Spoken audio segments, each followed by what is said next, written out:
What's up, guys? As you can tell from the title of the video, this is going to be a priest deck profile. I do have other decks I still need to cover, yes, but today we're going to look at the priest quest build that I have.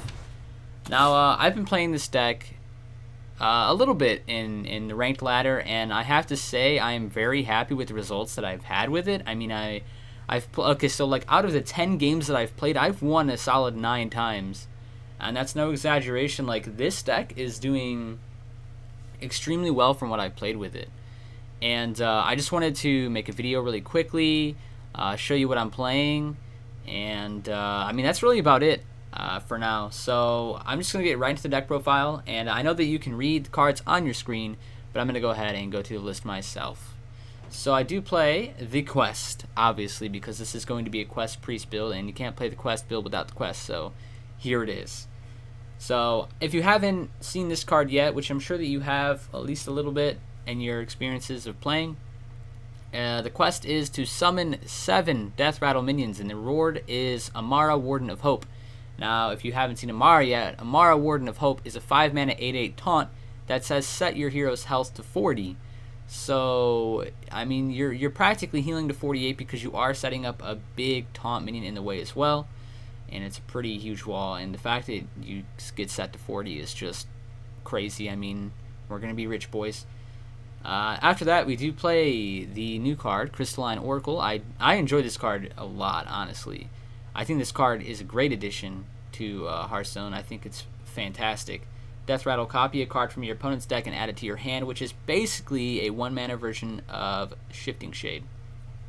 And it's very, very good, because it does help like the early game that priest needs. It's like definitely good early game card.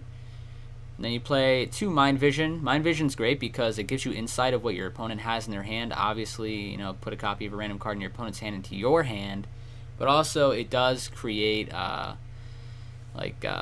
some form of consistency, some form of, you know, just having value, card value, which is really nice. Plus, you know, you could steal quite a lot of good things. And then you play Blood Mage Thanos. Blood Mage Thanos, I know at first doesn't seem like it really does too much. I think the only spells that I play in here right now that I have spell damage is Holy Nova and Dragonfire Potion. But it's basically for those plays alone, so that you can do 3 damage to all enemies, or also do 6 damage. But it's also there because it's a really good Death Rattle. It sets up early game and it draws you a card and gives you spell damage. After that, you play Loot Hoarder. Loot Hoarder is really good. It also synergizes really well with Umbra. As you've seen in my last deck video, I played Umbra in that too. I'm just a sucker for this card, man. I gotta tell you, I think this card is fantastic, and I'm just trying to find new ways to implement it and play it more and see what its full potential and power could be. And so far, I think this is probably one of the best ways to do so, aside from the Death Rattle Jade build that I also made.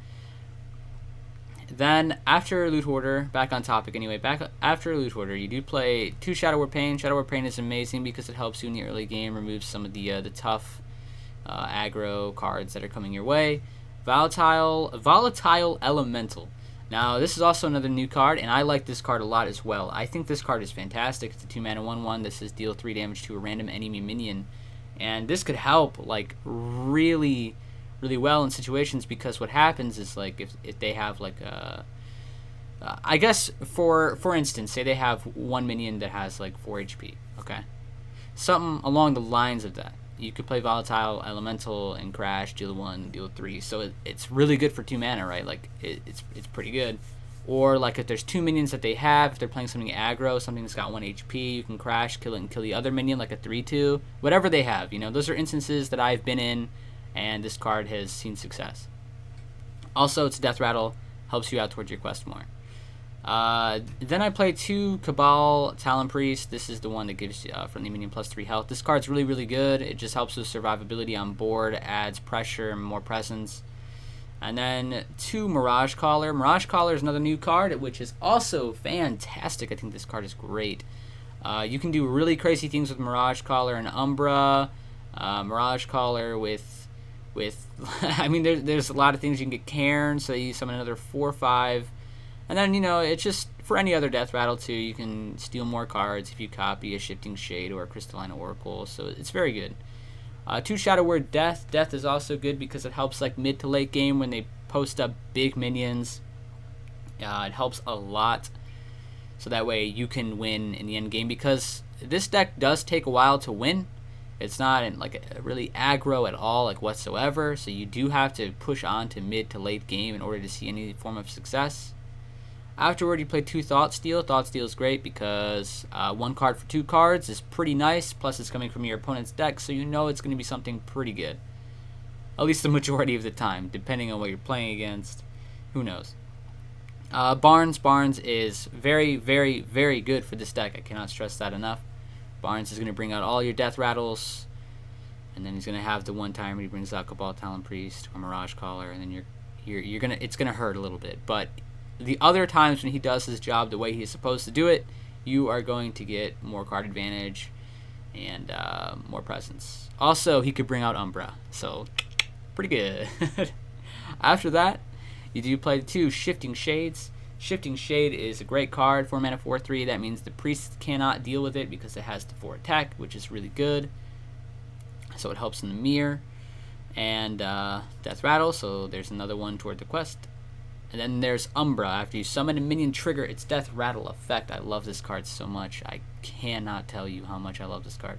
I think it's fantastic. I'm trying to find more and more ways to use this card, utilize it full potential. So if you have any ideas whatsoever with this card, please leave it below, because I would love to try out new fun things to play in this game. I think Hearthstone has like a vast variety of different things that you can play, and I feel like it's being so limited by other decks that are just like the best at the moment. Afterward, I played 2 Tortolin Shellraiser because it's just a solid 4 mana. It's a 2/6 taunt that gives a friendly minion +1/+1. It's kind of just there because it's another Death Rattle, so it ticks up the meter on your quest, which is really nice. So that's that card basically in a nutshell. I don't think it's like amazing, but it's definitely very good. Then the 1 Holy Nova for your form of board clear. I mean, along with the Dragonfire Potion, of course. Holy Nova is really good. I just needed...